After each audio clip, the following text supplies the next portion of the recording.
तर इथे बघा तुम्हाला पेज ओपन करायचं आहे।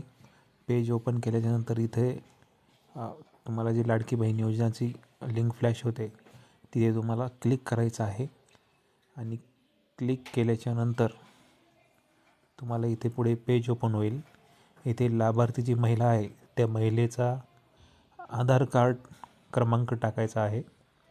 आधार कार्ड क्रमांक टाकल्याच्यानंतर तुम्हाला इथे खाली कॅप्चा दिसतोय, तो कॅप्चा पूर्णपणे फिल करायचा आहे। त्याच्यानंतर सबमिट करायचा आहे। सबमिट केल्याच्यानंतर OTP जाईल। OTP तुम्हाला इथे पूर्ण 6 अंकी OTP असेल। 6 अंकी OTP तुम्हाला जो आधार कार्डला नंबर लिंक आहे त्यावरती जाईल, तो तुम्हाला इथे OTP टाकून घ्यायचा आहे।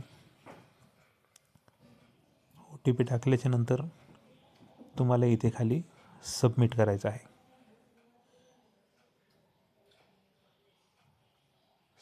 सबमिट करायचं आहे। सबमिट केल्याच्यानंतर थोडं साईट एरर घेत आहे बघा। सबमिट केल्याच्यानंतर इथे वडिलांचा किंवा पतीचा आधार क्रमांक दाखवत आहे, ते इथे वडिलांचा किंवा पतीचा आधार क्रमांक टाकायचा नाही, ही हाफ KYC करायची। आता ज्याही महिलांना पती किंवा ज्याही महिलांचे वडील वारले आहेत अशा महिलांसाठी ऑफिशियली GR पण आलेला आहे आणि पुढे तुम्हाला जशी प्रोसेस सांगतो तशी प्रोसेस करा आणि तुमची हाफ KYC करायची आहे। KYC तुमची पूर्ण करायची नाही, हाफच KYC करायची आहे। ती हाफ KYC कशी करायची आपण पुढे व्हिडिओमध्ये पूर्ण डिटेल्समध्ये दिलेले आहे।